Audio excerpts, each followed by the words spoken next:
Hello, यह video phage therapy पर है और साथ ही हेला सेल पर भी है। ये दोनों ही न्यूज में रही है। इसमें डिस्कस करेंगे फेज थेरेपी क्या होती है और हेला सेल के विषय में भी। Recently study found that the public accept the use of bacteria killing viruses phage therapy. ऐसे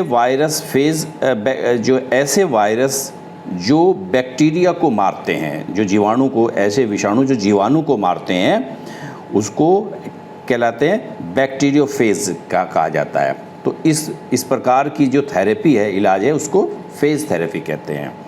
और इसको एंटीबायोटिक के एक विकल्प के रूप में, ऑल्टरनेटिव के रूप में इसको देखा गया फेज थेरेपी को। Phage therapy involve using bacteriophages to treat bacterial infection. मानव शरीर में जीवाणु के द्वारा जो इन्फेक्शन होता है, संक्रमण होता है, उसमें फेज थेरेपी का प्रयोग शामिल होता है। और उसमें क्या होता है कि ऐसे विषाणुओं को शरीर में जो है पहुंचाया जाता है जो बैक्टीरिया को नष्ट करेंगे। इसके कुछ फ़ायदे भी होते हैं, डिस्कस करेंगे।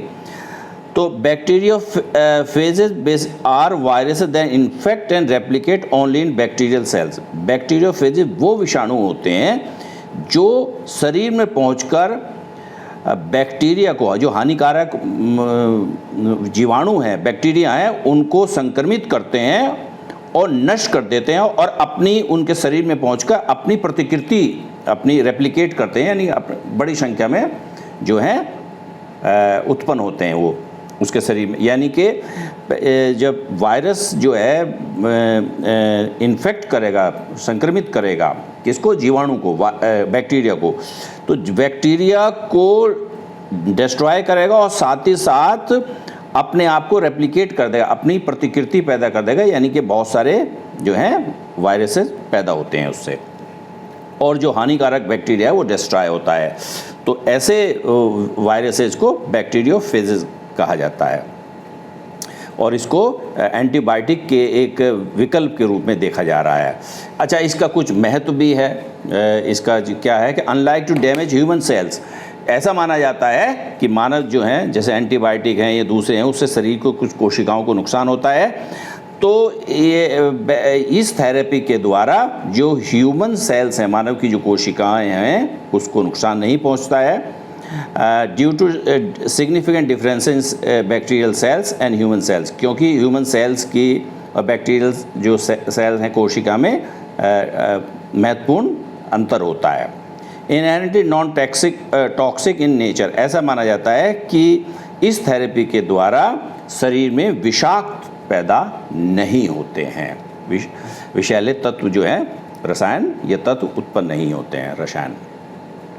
अच्छा, जैसे मैंने कहा, नेक्स्ट वाला हेला सेल्स पे है। हेला सेल्स भी न्यूज में रही है क्योंकि पहली बार जो है HeLa cells were the first human cells to be successfully clone, जिसका जो मानव की पहली कोशिकाएं हैं जिसका सफलतापूर्वक क्लोन तैयार किया गया है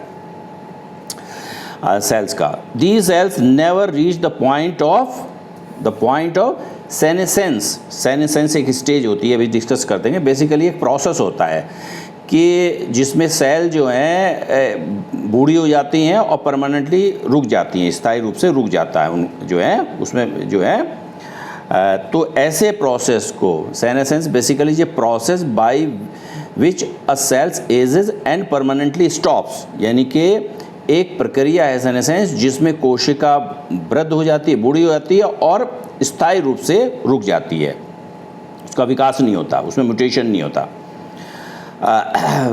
तो लेकिन हेला सेल्स जो हैं ये सेनेसेंस की जो पॉइंट है उस तक नहीं पहुंचती है। क्यों? क्योंकि ये में म्यूटेशन, उत्परिवर्तन होता रहता है। सिंस ड्यू टू इस म्यूटेशन, इसमें उत्परिवर्तन होता रहता है। म्यूटेशन का मतलब हिंदी में उत्परिवर्तन होता है। It has achieve the ability to keep on dividing, ये अपने आप को डिवाइड करती है, मतलब अपने आप को विकसित करती रहती है। इसमें उत्परिवर्तन होता रहता है और ये मतलब समाप्त नहीं होती, डिस्ट्रॉय नहीं होती, ये कह सकते हैं आप। Normally human cell culture die within a few days. जब भी किसी मानव सेल की कोशिका का संवर्धन किया जाता है तो किसी लैब में संवर्धन किया जाता है तो वो कुछ ही दिनों में वो जो है मृत हो जाती हैं। After a set number of cells, कुछ जो है नंबर सेल के बाद। लेकिन हैला सेल्स ऐसी सेल है जो मृत नहीं होती है और उसमें जो है कीप ऑन डिवाइडिंग, अपने आप को डिवाइड करती रहती है, अपने आप को म्यूटेशन के द्वारा जो है अपने अस्तित्व को बनाए रख सकती है, मतलब नष्ट नहीं होती। ये इनकी सबसे बड़ी विशेषता है। ओके।